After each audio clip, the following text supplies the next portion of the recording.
Nakatitig ka sa langit. Malamig ang hangin na dumadampi sa balat mo. Naghihintay ka ng shooting star. Umaasa na may makikitang maganda o kakaiba sa malawak at madilim na kalangitan para maibsan ang pagod mo sa maghapon. Tahimik ang buong paligid. Sobrang tahimik. Wala kang marinig kundi ang sarili mong malalim na paghinga at ang mahinang kaluskos ng mga tuyong dahon sa paanan mo. Hanggang sa may mapansin kang isang maliit na ilaw sa gitna ng mga bituin. Sa una, iisipin mo na baka eroplano lang ito, baka satellite. Pero hindi ito kumukurap. Wala itong red o green blinking lights. Ito gumagalaw sa isang tuwid na linya tulad ng isang ordinaryong sasakyang panghimpapawid. Palaki ito ng palaki, pababa ng pababa, papalapit sa eksaktong pwesto mo. Tumataas ang balahibo mo sa batok. Parang may mali. Tapos, sa isang nakabibinging sandali, bigla mong na-realize na hindi pala bituin ang tinitignan mo. Parang mata. Isang napakalaking mata na walang puti, walang pilikmata, walang emosyon. At nakatitig din ito sa iyo mula sa itaas. Binabasa ang bawat takot sa isip mo. Alam niyang nandyan ka at wala kang matataguan.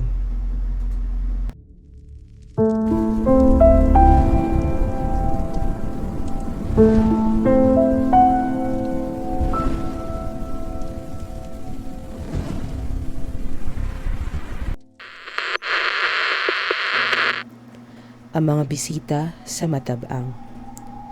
April 25, 1979, 4 a.m. Talisay, Negros Occidental. Sa isang napakaliit at liblib na barangay na tinatawag na Matabang. Bago pa pumutok ang araw, tahimik na tahimik ang buong bukid. Dead silence na nakabibingi. Lang hangin na umiihip sa mga matataas na dahon ng tubo. Walang ingay na mga kuliglig na normal mong maririnig sa probinsya. Walang tumatahol na aso sa malayo. Isang unnatural at nakabibinging katahimikan na parang may nag-mute sa buong mundo. Parang tumigil ang pag-ikot ng oras at ikaw na lang ang natitirang buhay na humihinga. Nakahiga si Mamerto Demetilio sa loob ng maliit niyang bahay na gawa sa kahoy at sawali. Isang ordinaryong sugarcane farmer si Mamerto. Sanay na sanay siya sa madilim na madaling araw. Pagod ang buong katawan niya mula sa maghapong pagtatabas ng tubo sa ilalim ng mainit na araw. Kaya mahimbing at malalim ang tulog niya. Hanggang sa unti-unting pumukaw sa kanya ang isang kakaibang pakiramdam. Hindi malakas na ingay ang gumising sa kanya. Isang mabigat na presensya sa hangin. Parang may mabigat na nakadagan sa dibdib niya. At kasabay nito, isang nakabubulag na liwanag ang pumuno sa buong kwarto niya. Hindi ito galing sa araw dahil sobrang aga pa para sumikat ito.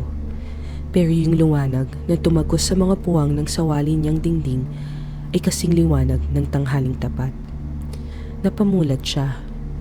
Nakakabulag ang silaw. Napabangon si Mamerto sa higaan niya.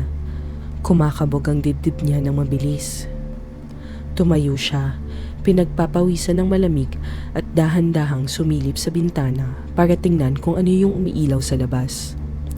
Ang una niyang naisip, baka may nasusunog na taniman o baka may military operation at napaligiran sila ng mga sundalo dahil uso ang insurgency noong panahon na yun. Pero paglipas niya ng pinto at pagtapak niya sa lupa, tumigil ang pag-ikot ng mundo niya. Walang apoy, walang sundalo. May tatlong saucer-shaped objects na lumilipad mga 20 meters lang sa itaas ng lupa niya. Napakalaki nila. Mabagal ang ikot ng mga craft sa ere. Walang ingay ng makina, walang amoy ng gas, walang ugong ng propeller na normal mong marinig sa mga helicopter ng militar.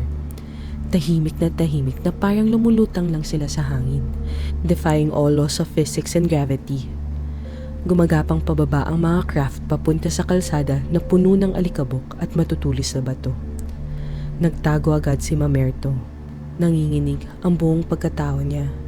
Isang primal fear ang pumasok sa utak niya. Gumapang siya sa madilim at maputik na kalsada at sumiksik sa isang malalim na kanal sa gitna ng matataas na sugarcane. Sugat-sugat ang mga siko at tuhod niya pero hindi niya ininda ang sakit. Rinig niya ang sarili niyang mabilis at nanginginig na paghinga. Nanginginig ang buong katawan niya habang nakadapa sa malamig na putik. Amoy na amoy niya ang basang lupa, pero unti-unti itong natabunan sa isang kakaibang amoy na galing sa mga aircraft. Amoy ng nasusunog na bakal at ozone. Parang amoy ng hangin pagkatapos ng isang napakalakas na kidlat na tumama sa mismong harapan mo. Mula sa kanal, sumilip siya. Nakita niya ang dalawa sa mga craft na tuluyan ng nakalapag sa kalsada. Yung itsura nila, hindi mukhang eroplano o kahit anong sasakyan na nakita na niya sa buong buhay niya. Walang mga pakpak, walang buntot. Mga 2.5 meters ang lapad ng bawat isa at 2 meters ang kapal. Solid at makintab na metal na walang anumang dugtungan o rivets. May 4 na may ikling paa ang bawat craft para sumuporta sa bigat nila.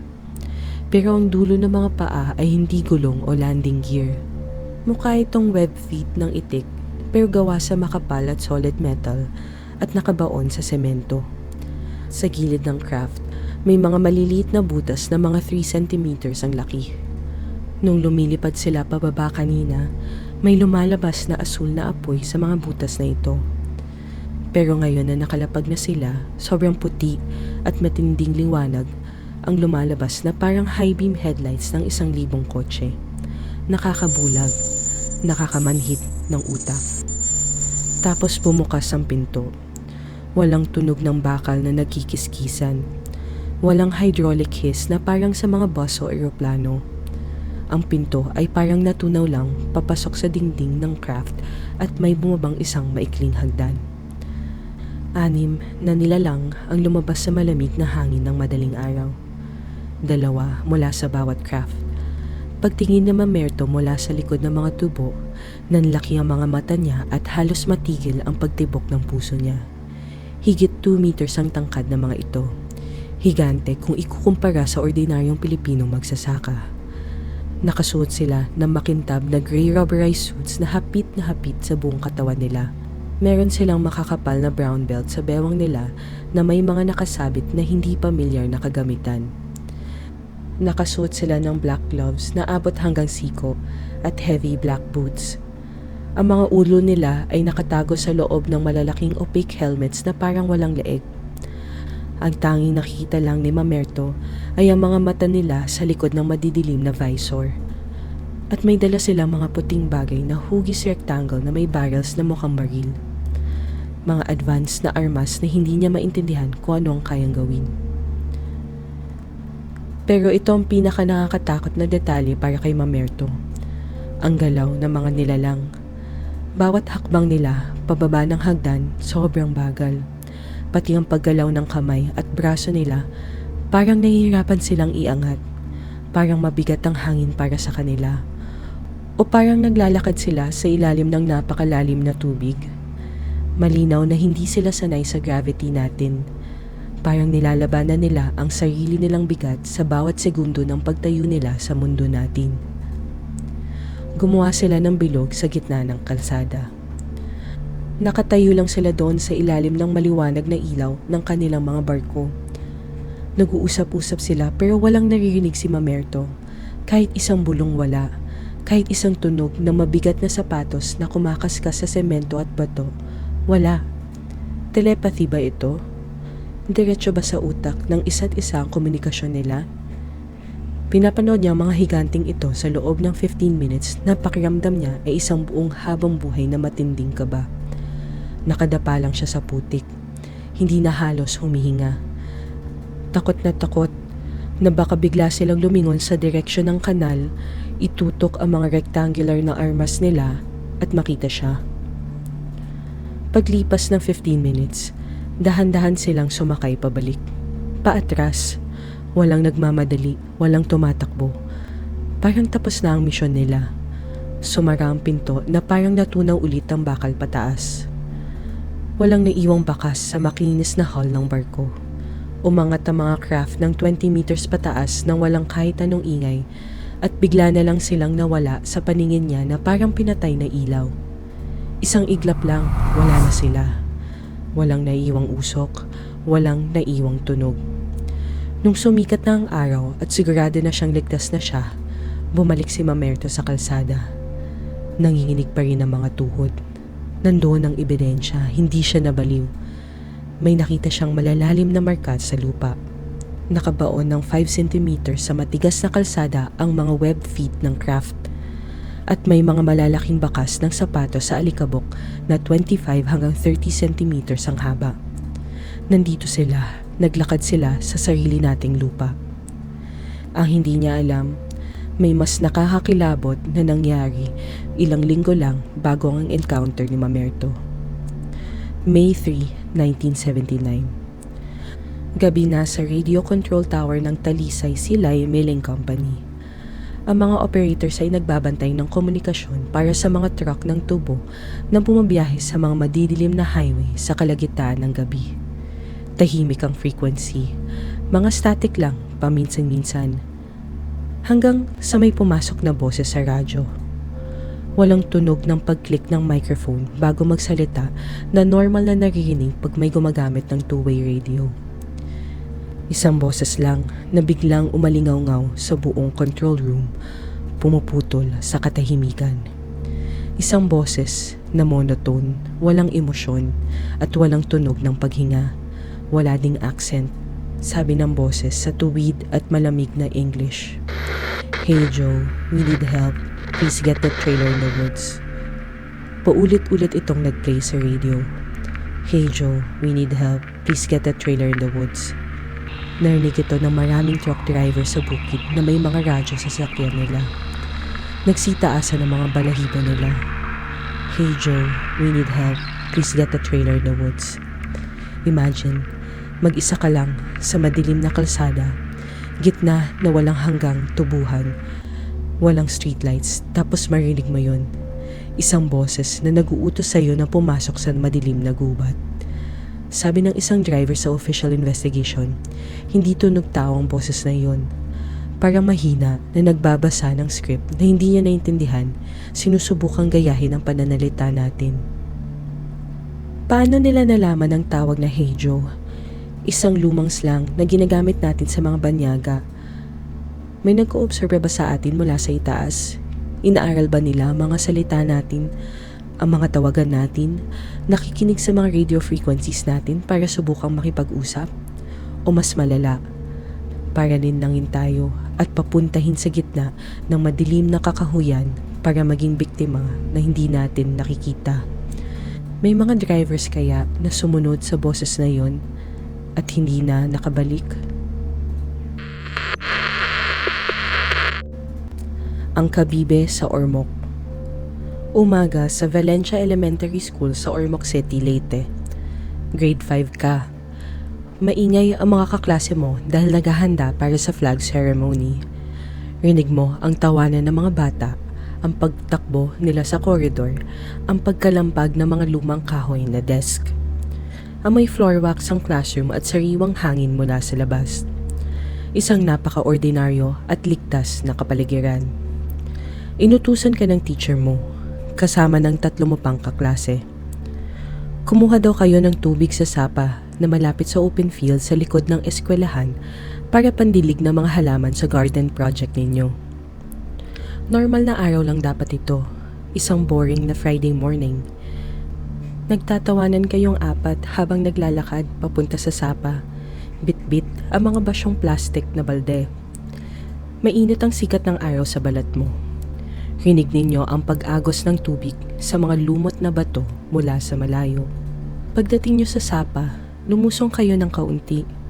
Malamig ang tubig, nakaka-relax. Nilubog mo ang balde sa tubig. Pinapanood ang mga malilit na isda na lumalangoy palayo. Pero biglang nag-iba ang paligid. Huminto ang paghihip ng hangin na parang may pumigil dito. Nawala ang tunog ng mga ibon sa mga puno. Kahit ang ingay ng mga bata sa school ground sa di kalayuan, parang pinutol ng biglaan na parang radyong pinatay. Wala kang marinig, kundi ang mabilis na pagtibok ng sarili mong puso.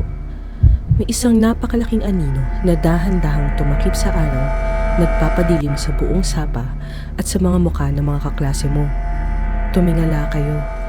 Isang napakalaking bagay ang dahan-dahang bumaba mula sa kalangitan papunta sa open field sa kabila lang ng sapa na kinatatayuan ninyo. Hugis clamshell ito. Parang isang napakalaking kabibi na gawa sa dull, solid metal na walang anumang bintana, walang rivets, walang marka, walang kahit anong pintura. Kasing laki ito ng isang buong classroom. Bumaba ito nang walang kahit anong tunog ng makina. Walang hangin na nahawi. Parang hindi sakop ng batas ng physics ang paggalaw nito. Hindi ito bumabagsak, lumulutang ito pababa. Napatigil kayong magkakaibigan. Nabitawan mo ang balde mo sa sapa. Inanod ito ng tubig pero hindi mo na napansin. Walang nakapagsalita sa inyo. Parang natuyo ang lalamunan mo sa sobrang takot. Paglapag ng dambuhalang kabibe sa lupa, nakita nyo na may 6 na may ikling paa na dahan-dahang lumabas mula sa ilalim nito para suportahan ang bigat nito sa damuhan. Walang tunog ang pagbagsak at doon nagsimula ang tunay na bangungot na magpapabago sa buhay ninyo. Dahan-dahang bumuka ang craft sa gitna, parang totoong kabibe na nagbubukas. Walang tunog ng gears o motor. May makapal na dilaw na mist o liwanag na lumabas mula sa loob. Amoy asupre ang hangin na umabot sa inyo. Parang amoy ng pumutok na posporo na hinaluan ng nasusunog na tanso. Nakakasuka ang amoy, nakakahilo. At doon nyo sila nakita sa loob ng dilaw na liwanag. Mga nilalang na hindi tao. Nakatayo sila doon. Maliliit ang mga katawan nila na parang mga bata, pero ang mga ulo nila ay napakalaki at hugis lobo. Walang buhok, walang tenga. Namumutla ang mga balat nila sa ilalim ng liwanag, parang balat na hindi pa nasisinaga ng araw kahit kailan. Nakatayo lang sila sa loob ng craft at dahan-dahan nilang inikot ang malalaking ulo nila papunta sa direksyon ninyo. Sabay-sabay, nakita nila kayo. Nakatitig ka lang sa kanila at nakatitig din sila sa iyo. Wala silang mata na tulad natin na may puti at iris. 2 malalaking itim na butas na parang humihigop ng liwanag at ng kaluluwa mo. Hindi ka makatakbo. Parang nakapako ang mga paa mo sa basang lupa ng sapa. Gusto mong sumigaw, gusto mong umiyak, gusto mong tawagin ang nanay mo pero hindi bumubuka ang bibig mo. Parang nilagyan ng semento ang lalamunan mo. Isang absolute paralysis na kontrolado nila gamit lang ang pagtingin nila sa inyo. Hindi ito takot lang. Physical force na pumipigil sa mga muscles ninyo na gumalaw. Wala silang ginagawa kundi obserbahan kayo ng tahimik.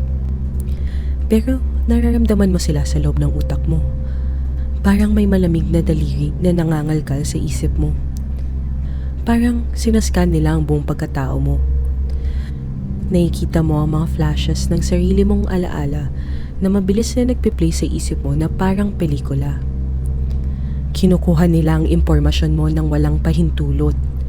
Naguhukay sila sa mga takot mo, sa mga panaginip mo, sa mga bagay na hindi mo pa alam tungkol sa sarili mo. Then, with no signal at all, bigla na lang sumara ang aircraft nila. Naputol ang koneksyon sa isip mo. Nag-hover ito ng kaunti sa lupa at sa isang iglap, biglang nawala na parang kidlat papunta sa moon.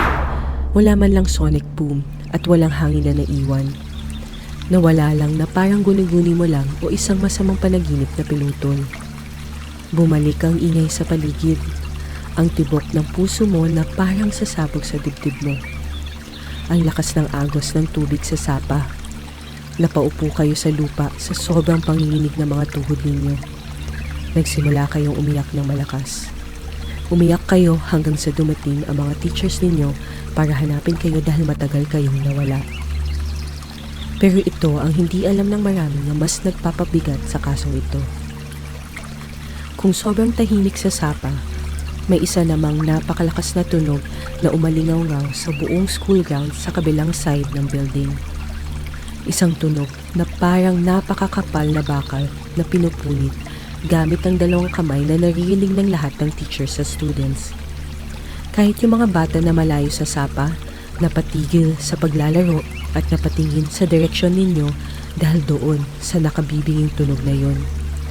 Yung sound barrier na pinunit ng craft nang umalis ito, hindi nyo narinig dahil nasa loob kayo ng field of silence nila. Hindi kayo baliw. Hindi nyo lang ito inimbento para makaiwas sa klase. Inimbestigahan ito ng mismong gobyerno natin sa ilalim ng Pag-asa. Pumunta ang mga matatandang scientists at investigators sa Ormoc, nakasuot ng mga crisp na barong sa gitna ng maalikabok na probinsya. Pinatawag kayo sa principal's office. Kinawawa kayo sa mga interviews, paulit-ulit na pagtatanong. Pinaghiwa-hiwalay kayo sa iba't ibang kwarto para guluhin ang mga kwento ninyo. Pilit kayong pinapaamin na baka gawa-gawa nyo lang, baka nanood lang kayo ng sci-fi na pelikula sa TV at nagkasundo kayong manloko. Pero hindi kayo bumigay. Hindi madaling mapeke ang takot. Paano nyo naimbento ang parehong itsura ng metal, ang amoy ng asupre, ang sakit sa ulo? Sa huli, inamin ng lead investigator nila na totoo ang kwento ninyo. Pare-pareho kayo ng detalye, ang itsura ng metal na craft, ang dilaw na liwanag, ang amoy ng asupre, ang hugis ng mga nilalang na may malalaking ulo. Walang labis at walang kulang sa mga kwento ninyong apat. Hanggang ngayon sa lahat ng records ng Pilipinas, wala silang maibigay na scientific explanation sa kung ano man ang bumaba sa Ormoc noong araw na yon. At kung ano ang nakuha nila sa loob ng utak ninyo ng mga sandaling nakatitig sila sa inyo.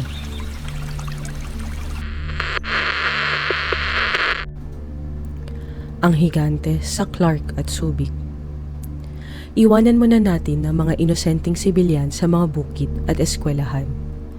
Paano kung ang makakita sa kanila ay ang mga taong may hawak na pinaka-advanced na teknolohiya at pinakamalakas na armas sa mundo? Paano kung kahit ang buong puwersa ng militar ay walang kwenta sa harap nila? Balik tayo sa 1978. Nasa kalagitnaan tayo ng Cold War. Ang tensyon sa buong mundo ay sobrang taas. Ang Clark Air Base sa Pampanga at ang Naval Air Station QB Point sa Subic Bay ang dalawa sa pinakamalaki at pinaka-secured na military installations ng US sa labas ng mainland America. Libo-libong sundalo, fully armed fighter jets na handang lumipad sa loob ng ilang minuto, nuclear capabilities at ang pinaka-sensitive at pinakamahal na radar system sa buong mundo ang nakabantay dito 24 hours a day. Walang nakakapasok sa airspace nila nang hindi nalalaman. Kahit ibon, natatrack nila. Isang gabi, kalmado ang operation sa Air Traffic Control Tower. Ang mga radar operators ay nagkakape, nagyoyosi, nakatitig sa mga green glowing screen sila. Isang routine night lang dapat ito. Walang inaasahang bisita. Hanggang sa may lumabas na blip sa radar. Isang unidentified signature na biglang pumasok sa airspace ng Pilipinas mula sa itaas. Pero hindi ito ordinaryong blip. Masyado itong malaki. Imposible ang pagkalaki. Sa una, inisip ng mga operators na baka nagmamalfunction ng mga radar system lang nila. Baka nag-glitch lang ang equipment dahil sa interference o weather anomaly. So ni-restart nila ang system. Kinalibrate ng ilang beses. Tumataas na ang kaba ng supervisor. Pero nandun pa rin ang signature. Solid at gumagalaw ito. Mula sa airspace ng Clark, dire-diretsong lumilipad papuntang Subic Bay. Inactivate ang silent alarm. Nang humingi sila ng visual confirmation mula sa mga tao sa labas sa grounds ng base, tumigil ang paghinga ng buong kampo. Tumingala ang mga heavily armed na sundalo, mga seasoned pilots at mga matataas na opisyal sa madilim na kalangitan. At nakita nila ito. At doon sila nakaramdam ang totoong helplessness. Isang napakalaking sphere. Isang perpektong bilog na bagay na lumilipad sa kalangitan. Hindi lang ito kasing laki ng eroplano o isang blimp. Sabi ng mga nakasaksi na nakapasok sa top secret records ng militar, ang laki ng sphere na ito ay katumbas ng 10 aircraft carriers na pinagsama-sama. Isipin mo yun, 10 floating cities. Napakalaki nito na literal na tinakpan nito ang mga bituin at ang buwan sa kalangitan habang dumadaan ito sa itaas ng base nila. Isang lumulutang na bundok ng itim na metal na nagbigay ng isang napakalaking eclipse sa kalagitnaan ng gabi. Pero ang pinaka nakakapangilabat sa lahat, ang katahimikan. Ang isang sasakyan na ganyan kalaki na may ganyang klaseng mass ay dapat may tunog na kayang bumasag ng eardrums. Dapat may jet propulsion na yayanig sa lupa at bawasak sa mga bintana ng base. Dapat may violent na hangin na wawasak sa mga puno sa ibaba. Pero tahimik lang ito. Walang engine noise, walang exhaust, walang sonic boom. Lumulutang lang ito sa hangin na parang isang napakalaking lobo, completely defying the laws of aerodynamics and modern physics. Parang minamaliit nito ang lahat ng nalalaman natin tungkol sa science. Walang magawa ang buong militar ng Amerika sa Pilipinas. Hindi nila pwedeng barilin dahil hindi nila alam kung ano ang mangyayari kung sakaling pumutok ito sa ibabaw nila. Hindi nila pwedeng habulin ng fighter jets dahil anong gagawin ng maliliit na jet sa isang bundok na lumilipad. Nakatayo lang ang ilan sa pinaka-trained at pinakamatapang na sundalo sa mundo. Pinapanood ang isang bagay na nagpapatunay na ang lahat ng teknolohiya at armas nila ay walang kwenta kumpara sa kung ano man ang nagpapatakbo sa sphere na yon. Ang mga baril nila ay parang mga laro ang plastic na lamang sa harap ng mga bisitang ito. Dumaan ito mula Clark, tumawid papuntang QB Point na parang namamasyal lang at tahimik na nawala sa radar. Bumaril pataas papunta sa malawak na karagatan o sa kalawakan. Pagkatapos ng insidente, walang narinig. Total blackout sa balita. Ito ay classified information bigla. Pinasok ang lahat ng reports, radar data at witness testimony sa Project Blue Book at inilibing sa mga malalalim na vaults ng gobyerno. Ang mga sundalong nakakita, inutusang wag magsalita kahit kailan under the threat of treason.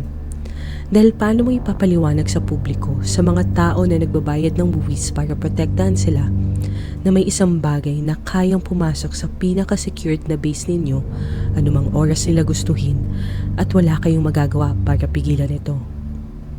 Kung gusto nilang umatake, kung gusto nilang burahin tayo sa mapa, tapos na sana tayo bago pa man tayo makapag-react.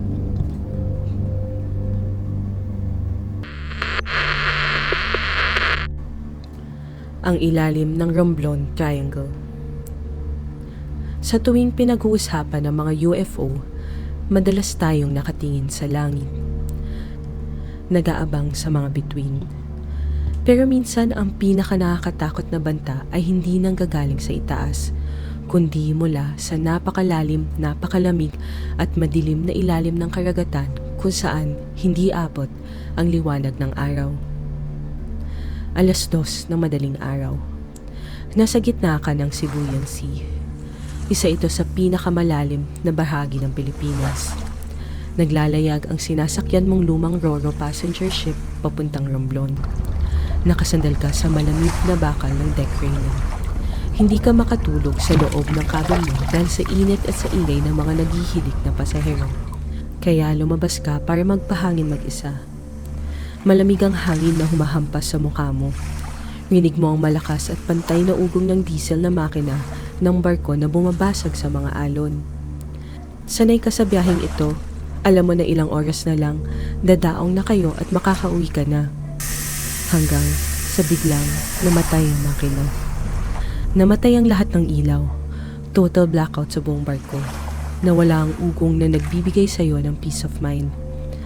Ang tanging narinig mo na lang ay ang paghampas ng malamig na alon sa gilid ng barko at ang bulungan at pagpapanik ng mga nagising na pasahero mula sa ibaba. Walang emergency lights na bumukas. Walang nag-announce sa speaker mula sa captain para pakalmahin ang mga tao. Nakatayo ka lang sa deck, nakahawak ng mahigpit sa railing hanggang sa mamuti ang mga knuckles mo dahil sa takot na baka bumaliktad ang barko sa gitna ng kawalan dahil sa biglaang pagtigil nito sa gitna ng malalakas na alon. Madilim ang langit, walang buwan, walang bituin dahil makapalang ulap, pitch black. Hindi mo makita ang sarili mong kamay sa harap ng mukha mo. Pakiramdam mo, nilamon ka ng buong mundo. Pero may napansin ka sa tubig. Sa ilalim ng itim na dagat, may isang napakalaking hugis na nagsimulang magliwanag. Kulay pale green na ilaw na unti-unting lumalakas mula sa ilalim.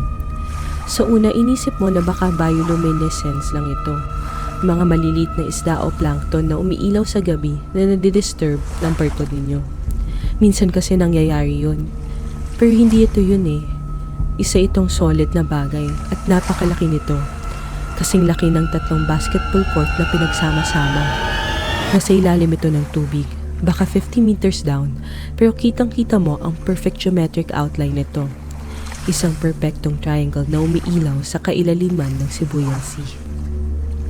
Pataas ito ng pataas, palapit sa eksaktong ilalim ng barko ninyo.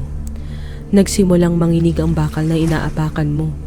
Hindi dahil umaandar ang makina ng barko, kundi dahil sa matinding vibration na galing sa ilalim ng dagat na umaabot hanggang sa deck, pumapasok sa mga buto mo. Umiinit ang hangin sa paligid mo kahit madaling araw at nasa gitna kayo ng dagat. Amoy ozone at nasusunog na kuryente ang simoy ng dagat. Tinatabunan ang amoy ng asin. Nakatitig ka lang sa tubig, halos hindi ka makahinga, naninigas ang buong katawan. Naghihintay kung babanggain ba kayo mula sa ilalim at lulubog ang barko. Iniiwan kayong lumalangoy at nalulunod sa gitna ng Romblon Triangle habang inihila kayo pababa ng kung anumang halimaw ang nasa ilalim. Pero dumaan lang ang hugis triangle na craft ng tahimik sa ilalim ninyo. Ang liwanag nito ay tumagos sa madilim na tubig. Iniilawan ng nakakakilabot na green glow ang mga mapuputlang muka ng mga takot na pasahero na nagising at nakadungaw na rin ngayon sa railing. Nagdadasal ang tahimik, umiiyak. Nang nakalagpas na ito sa barko ninyo ng ilang metro, biglang umangat ang tubig. Isang dambuhalang USO o Unidentified Submerged Object ang tahimik na lumabas mula sa dagat. Walang splash, walang malakas na tunog ng tubig na bumabagsak pabalik sa dagat. Wala ding mga alon na humahampas sa barko ninyo. Parang hiniwa lang nito ang tubig na parang mainit na kutsilyo sa mantikilya. Nag-hover ito sa hangin, walang tunog, walang makina. Tumulo ang libo-libong galon ng tubig dagat mula sa makinis at itim na metal nito pabalik sa karagatan. Wala din siya mga pinto, mga bintana at wala ding mga markings. Isang solid na itim na triangle na may 3 malalaking glowing green orbs sa bawat kanto na nagbibigay ng ilaw sa buong paligid. Sa isang iglap, nang wala man ng warning, bumaril ito paakyat sa kalangitan sa bilis na hindi kayang sundan ng mata ng tao. Parang binitawan na tirador na napunit ang kalangitan. Walang sonic boom na pumasag sa hangin. Nawala na lang agad sa mga ulap. Sabay bumukasulit ang mga ilaw ng barko, umandar ang makina ng kusa, at narinig mo ang sabay-sabay na pagsinghap, sigawan at iyak ng mga tao sa paligid mo na nakabalik sa realidad. Ang kapitan, namutla lang sa bridge. Hindi niya isinulat sa official logbook ng barko ang nangyari, dahil sino maniniwala sa kanya. Wala lang sasampas sa kanya na pasahero kung sasabihin niyang pinaglaruan sila ng isang bagay mula sa ilalim ng dagat. Ito ang madalas ikwento ng palihim sa mga pantalan tungkol sa Romblon Triangle. Maraming barko ang nawawala dito ng walang bakas. Mga barkong buo pa at walang sira na bigla na lang hindi nakakarating sa port. Maraming eroplano ang bumabagsak ng walang distress signal o black box na nire-recover. Sabi ng mga locals at ang mga matatandang marino na sanay na sa biyahe at alam ang sikreto ng dagat natin, may base daw sa ilalim ng dagat. Isang ancient underwater facility na hindi gawa ng tao. May mga bagay doon na labas-masok sa tubig araw-araw. Hindi pinapansin ang mga taong nakakakita sa kanila. Ginagawa lang tayong audience sa sarili nating planeta. Kaya mag-ingat ka pag naglalayag sa gabi at tumitingin sa maitim na tubig. Baka ang tinitignan mong ilaw, nasa ilalim na pala ng tubig, at hinihintay ka nilang mahulog.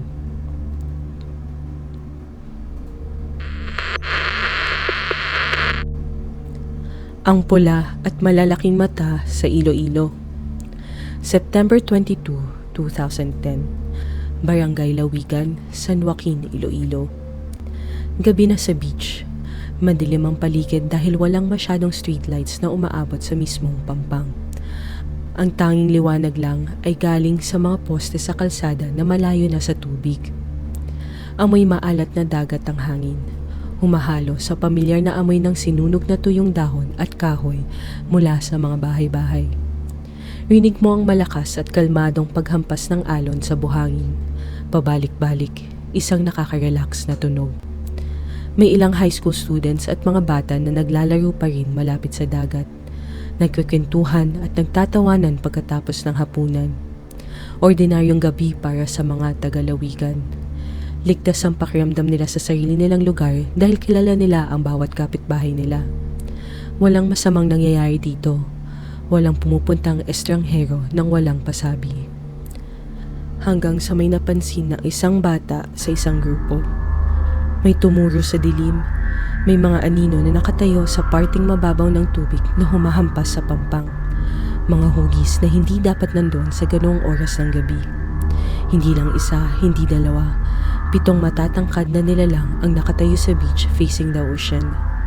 Nakatalikod sila sa mga bata, parang mga rebulto na naniga sa buhangin. Walang galaw at walang imik. Nakaharap lang sila sa malawak na dagat.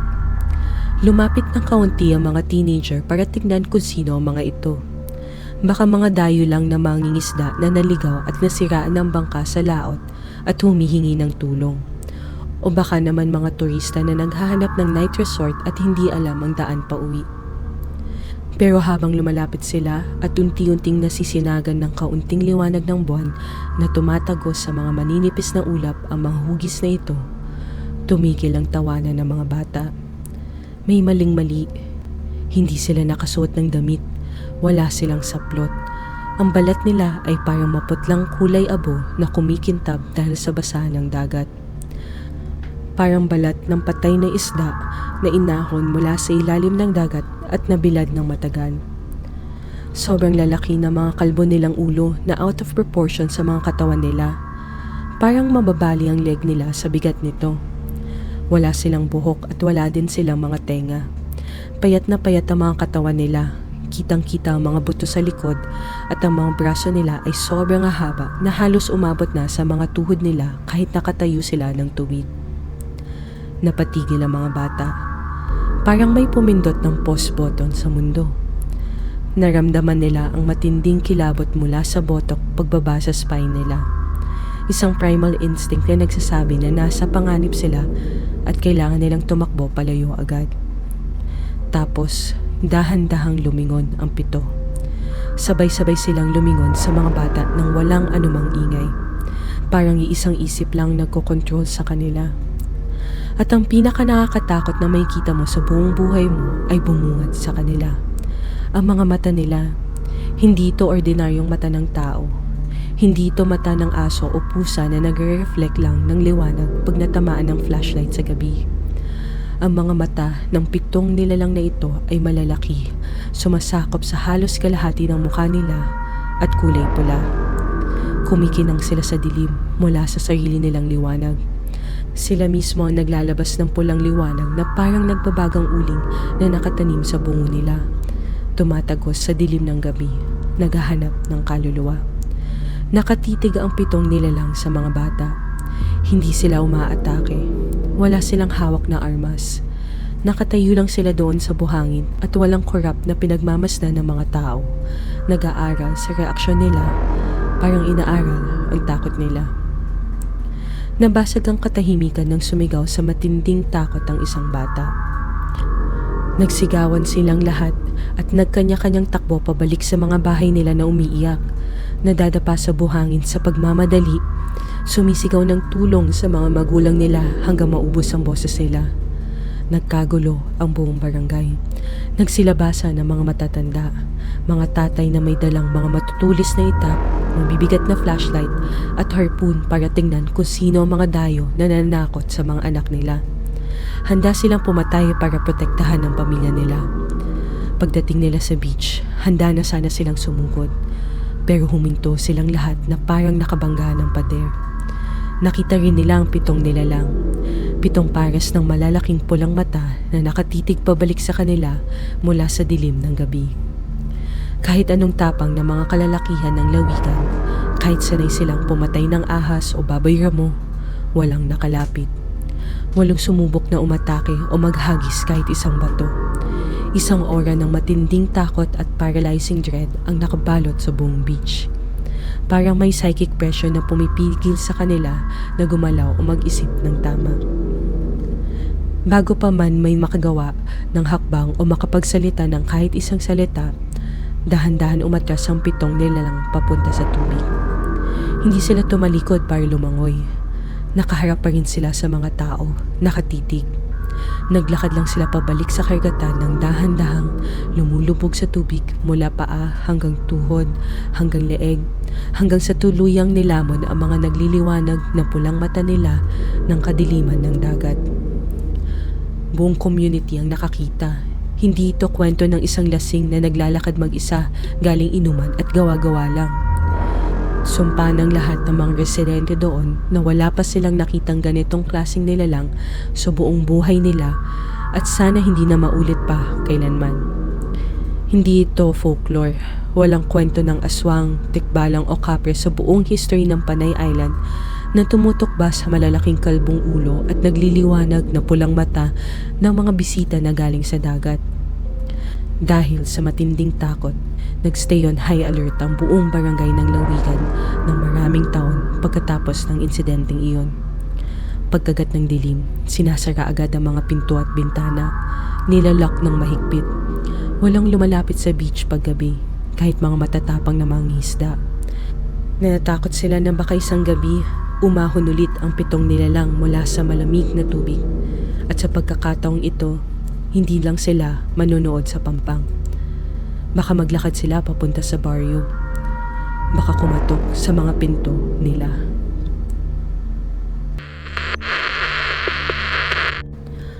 Ang mga kwentong ito mula sa Negros, sa Ormoc, sa malawak na base ng Clark, sa Romblon Triangle at sa Iloilo ay hindi lang mga kwentong kutsero na imbento ng mga matatanda para takutin ng mga bata bago matulog. Lahat ito ay documented. Inimbestigahan ng pulisya, ng militar at pati ng top science agencies ng gobyerno. Marami sa mga witnesses ay mga credible professionals, highly trained radar operators, engineers, teachers, police officers, at ordinaryong magsasaka at mangingisda na walang rason para magsinungaling at sirain ang pangalan nila sa komunidad para lang sa pansamantalang atensyon. Kung titingnan natin ng maigi at mas malalim ang history ng Pilipinas, bago pa man dumating ang mga Kastila at dalhin ng relihon para palitan ang mga orihinal na paniniwala natin, may kwento na ang mga ninuno natin tungkol sa mga nilalang na galing sa langit at sa ilalim ng dagat. Sa epic ng Hinilawod, na isa sa pinakamatandang kwento sa buong Southeast Asia na nagmula sa Panay, may nakasulat na kwento tungkol sa isang bangka na lumilipad sa hangin imbis na sa tubig. May alamat tayo tungkol sa Baconawa, isang dambuhalang nilalang na umaahon sa dagat at lumilipad sa kalangitan. Meron din itong kakayahang lumamon ng mga buwan at bituin, nagdadala ng kadiliman sa mundo. Sabi ng ilang modern researchers at UFOlogists, kung alisin mo ang myth at titingnan ng facts, baka ang kwento ng Baconawa ay hindi tungkol sa isang mythical na halimaw, kundi isang malaking mothership na naglalabas at nagpapasok ng mga maliliit na glowing UFO sa gabi. Isang advanced technology na hindi naintindihan ng mga ninuno natin kaya tinawag nilang halimaw para mas madaling ipaliwanag ang takot nila. Pag may nakita ang mga lolo at lola natin na bolang apoy na lumilipad sa langit, tinatawag nila itong bulalakaw o San Telmo. Hindi sila kumukuha ng kamera para videohan ito tulad ng ginagawa natin ngayon. Tumatakbo sila papasok ng bahay, mabilis na nagtatago at nagdadasal ng taimtim dahil senyales daw ito ng kamatayan, malaking sakuna o mga nilalang na naghahanap ng mabibiktima na kukunin sa gabi. Ganito tayo ka-program bilang mga Pilipino para matakot sa mga bagay na hindi natin maipaliwanag na nasa langit. Deeply ingrained sa DNA natin ang pagtago. Alam natin na pag may bumaba mula sa itaas, walang magandang mangyayari. Kaya ang malaking tanong ngayon, baka matagal na silang nandito bago pa man tayo natutong magsulat ng history natin bilang isang bansa. Baka ang mga tinatawag nating diwata, engkantado, kapre o aswang na pinaniniwalaan nating galing sa ilalim ng lupa at sa madilim na gubat ay hindi talaga galing doon. Baka extra-dimensional sila o galing sila sa itaas, sa ibang planeta at sa ibang galaxy. Gumagamit lang ng superior technology na mukhang magic para sa mga simpleng tao tulad natin. At hanggang ngayon, nandito pa rin sila sa paligid natin, nakikipamuhay ng hindi natin alam. Nagtatago sa kalaliman ng mga karagatan natin na hindi pa natin naaabot. Nag-oobserba sa mga malalayong bukid natin, naghihintay ng tamang panahon. Kung nakikinig ka pa hanggang ngayon at nakasama kita sa paglalakbay na ito sa dilim at sa mga misteryo ng ating kasaysayan, maraming salamat. Kung gusto mo pa ng mga ganitong malalalim, detalyado at nakakapanindig balahibong kwento na hindi madalas pinag-uusapan sa mainstream media, please like this episode, subscribe to Radyo Nino, and hit the bell button para ma-notify ka pa sa mga susunod nating episodes. Marami pa tayong aalamin, huhukayin at ididiskubre sa mga nakatagong kwento at misteryo ng ating bansa. Hindi tayo nag-iisa. Ngayon, bagong patayin ang podcast na ito, bago mo hubarin ang earphones mo, isara ang pinto mo para matulog, tumigil ka muna sandali, huminga ka ng malalim. Pansinin mo yung paligid mo ngayon. Tahimik ba? Rinig mo ba ang sarili mong paghinga at tibok ng puso? Tingnan mo yung mga madidilim na kanto ng kwarto mo. Yung siwang sa ilalim ng pinto mo. Yung labas ng bintana mo na natatakpan ng kortina. May nararamdaman ka bang malamig na hangin sa likod ng leeg mo na parang may humihinga sa'yo?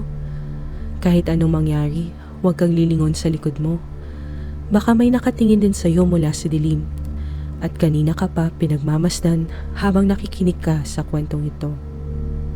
Magandang gabi. Thank you.